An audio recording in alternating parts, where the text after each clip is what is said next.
అందరికీ నమస్కారం అండి. ముఖ్యంగా పాత్రికేయ మిత్రులకి.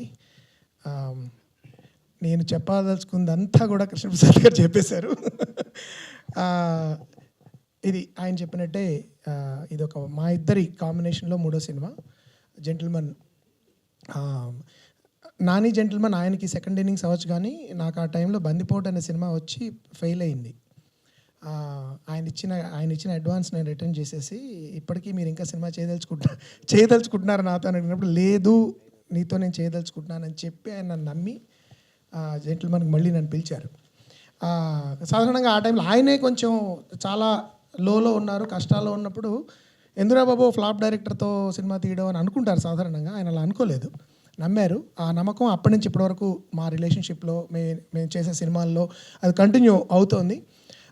సో ఒక జెంటిల్మన్ లాంటి వైవిధ్యభరితమైన థ్రిల్లరు, తర్వాత సమ్మోహనం లాంటి ఒక బ్రీజీ రొమాన్స్, తర్వాత మళ్ళీ నేను కూడా చాలా రోజులు, నేను లాస్ట్ ఇయర్ చేసిన కామెడీ అమితుమి 2017, దాదాపు ఒక 8 ఏళ్ళు అయిపోయింది. మళ్ళీ చేయాలి, ఒక మంచి కామెడీ చేయాలి, నిజంగా సకుటుంబ సపరివార సమేతంగా అని అంటూ ఉంటాం కదా మనము, సకుటుంబ పరకుటుంబంతో కూడా వచ్చేలాంటి సినిమా కూడా చేయాలి అని అనుకుని ఈ సారంగపాణి జాతకం, ఇది ఎప్పటి నుంచి నేను చేద్దాం అనుకుంటున్న కథ. ఇది నాకు చాలా ఇష్టమైన స్టోరీ ఇది. అందుకని ఎప్పటి నుంచో అనుకుంటూ కృష్ణప్రసాద్ గారికి నేను చెప్పడము ఇది అంటే, ఆయన వెంటనే ఇమీడియట్గా సినిమా మనం తప్పకుండా చేద్దాము అని ఇమీడియట్లీ ఒక 2 రోజుల్లోనే ఆయన గ్రీన్ లైట్ ఇచ్చేసారు. తర్వాత మేము మొదలెట్టాము. అండ్ ఆఫ్ కోర్స్ మిగతా ఇంకా the entire cost and crew. నేను శ్రీనివాస్ అవసరాలు ఎప్పుడు నాతో అంటూ ఉంటాడు, ఒక అడల్ట్ జోక్ వేస్తూ ఉంటాడు నాతో, చెప్పకూడదు లేదు కానీ, sir I want have sets with you అని. So he wants to be on the set with me అని నాకు తర్వాత అర్థమైంది. So I really enjoy working with Srini for the same reason. There goes the reel, there goes the content. Thumbnail వచ్చేసింది కదా. So but all the actors fantastic to work with. నేను ఇందాక ప్రియదర్శితో చెప్పాను అనమాట, నువ్వు న్యాయ ప్రియదర్శి నుంచి ఇప్పుడు హాస్య ప్రియదర్శికి రావాలి నువ్వు ఈ సినిమాని అని. సో కోర్ట్ లాంటి ఒక అద్భుతం, చాలా మూవింగ్ ఫిల్మ్ అది. చాలా అంత కమిటెడ్గా, అంత ఏమంటారు, అన్కాంప్రమైజింగ్గా సినిమాలు మనకు తక్కువైపోతున్నాయి ఇప్పుడు. అంత చాలా మంచి సినిమాల్లో లోంచి ఒక నటుడు బయటికి రాగానే ఇంత వైవిధ్యభరితమైన పాత్ర ద్వారా మళ్ళీ మీ ముందుకు రావడం అనేది చాలా నాకు పర్సనల్గా ఆనందంగా ఉంది Darshi. And it's a joy working with him. ఇంతకంటే నేను ఎక్కువ చెప్తే ముఖస్థితిలో ఉంటుంది. బట్ నాకు దర్శి ఎప్పటి నుంచో తెలుసు, తనకి నేను కూడా ఎప్పటి నుంచో తెలుసు. కాబట్టి I always want to work with him ever since that నా చదువు నేను చేస్తా dialogue. But Balagam and of course Mallesham చూసిన తర్వాత నేను I thought I should work with him. So ఆ విధంగా Darshi, you are no one else could be, నువ్వు తప్ప సారంగపాణి ఇంకెవరూ చేయలేరు అని నేను ప్రగాఢంగా నమ్ముతున్నాను. ఈ సినిమా చూసిన తర్వాత కూడా అందరూ అదే అంటారు, ఐఎమ్ 100% షూర్. అలాగే రూప, ఎప్పుడైతే నిన్ను అదే సినిమాది నేను కూడా మళ్ళీ మర్చిపోవాలా, ఉమామహేశ్వర గురుప్రసాద్ చూసినప్పటి నుంచి I thought I should work with Roopa. Because Telugu అమ్మాయిలు, మంచి తెలుగు మాట్లాడేవాళ్ళు, తెలుగుని రాసిన డైలాగ్ని కరెక్ట్గా అర్థం చేసుకుని ఎక్కడ విరవాలి, ఎక్కడ సరిగ్గా పలకాలి అని మనం ఊరికే నెత్తి మీద రుద్దకుండా అర్థం చేసుకుని మాట్లాడగలిగే తెలుగు నటులతో నటించడం నాకు ఎప్పుడు ఇష్టం.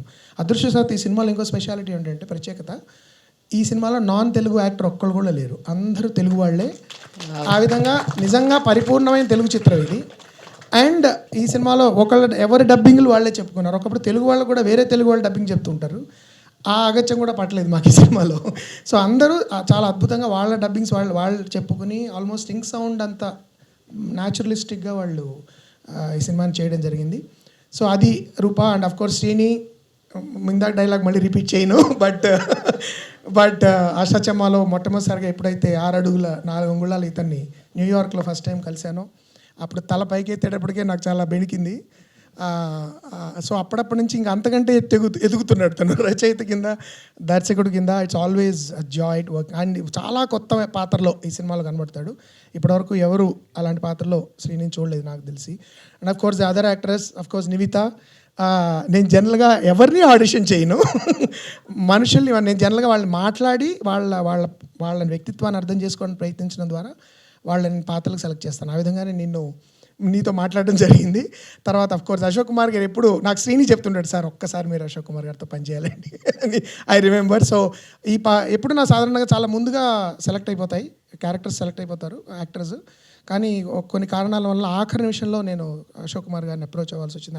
ఆయన ఎంతో మంచి హృదయంతో వచ్చి ముందుకు వచ్చి చాలా అద్భుతమైన పాత్ర కూడా చేశారు ఈ cinema. It's gonna be one of the highlights of the first half ఆయన scene.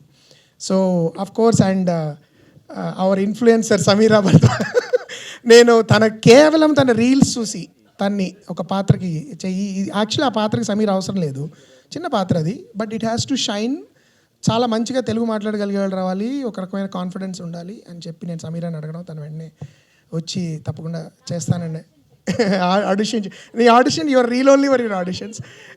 And Pradeep, wonderful to work with you. Your actor. నాకు అంతమంది ఎప్పుడు నేను I didn't work with you, only seeing some of you work I called you. And నీ నటనతో పాటు నువ్వు ఇచ్చే హెల్త్ టిప్స్, ఎక్కడెక్కడికి వెళ్ళాలి, ఏవే మంచి ప్రదేశాలు, ఇవి కూడా నాకు enriched my life. So it's a great experience అండి ఈ సినిమా. నా దృష్టిలో ఇది కృష్ణప్రసాద్ గారు కూడా సరైన నిర్ణయం తీసుకున్నారు. ఇది సమ్మర్లో రావాల్సిన సినిమా. ఈ వేసవిలో కరెక్ట్గా పరీక్షలు అయిపోయి హాలిడేస్ స్టార్ట్ అయినప్పుడు నేను ఇందాక అన్నట్టు సకుటుంబ సపరివాత పరకుటుంబ పరపరివార సమేతంగా అందరూ రావచ్చు ఈ సినిమాకి. అండ్ అన్ని ఏజ్ గ్రూప్స్కి కూడా, అంటే ఒక మిడిల్ ఏజ్ గ్రూప్స్ కానీ, లేకపోతే పెద్దవాళ్ళకి కానీ, లేకపోతే యంగ్ జనరేషన్, జెన్జీలు, జెన్ ఆల్ఫాలు అంటున్నారు కదా, అందరి జనరేషన్స్కి, అక్రాస్ జనరేషన్స్ అందరికీ నచ్చే ఆరోగ్యకరమైన మంచి ఒక యాడెడ్ బోనస్ ఏంటంటే మా సినిమాలో మంచి కథ కూడా ఉంది. సో ఆ కథలో పాత్రలు, ఆ పాత్రలకు సంబంధించి వాళ్ళు అలా అనుగుణంగా వాళ్ళు ప్రవర్తిస్తూ ఎలా హ్యూమర్ని జనరేట్ చేస్తారు అనే ఒక చాలా మంచి అన్ని రంగరించి చేసే అవకాశం వచ్చింది నాకు, ఒక దర్శకుడి కింద, రచయిత కింద కూడా. So once again I thank all my team, my cast and crew. And ఈ సినిమా ప్రేక్షకులు కూడా నిస్సంకోచంగా మీ పిల్లలకి కళ్ళకి చేతులు అడ్డం పెట్టక్కర్లేదు ఎక్కడ కూడా. ఈ సినిమాలో అంత హాయిగా కూర్చొని మీ ముసలి ముద్దుగా అందరినీ తీసుకొని హాయిగా చూసుకోవచ్చు. సో అందరూ దయచేసి ఆన్ April 18th ఈ సినిమాకి తండోపతండాలుగా తరలొచ్చి మా కృష్ణప్రసాద్ గారికి, ఆయన ఇందాక చాలా కాన్ఫిడెంట్గా చెప్పినట్టే, ఆయన నమ్మకాన్ని మీరు వమ్ము చేయడమే కాకుండా సొమ్ము కూడా చేయమని నేను మనస్ఫూర్తిగా కోరుతున్నాను. And on April 18th, see you all in theaters. Thank you. Thank you, sir.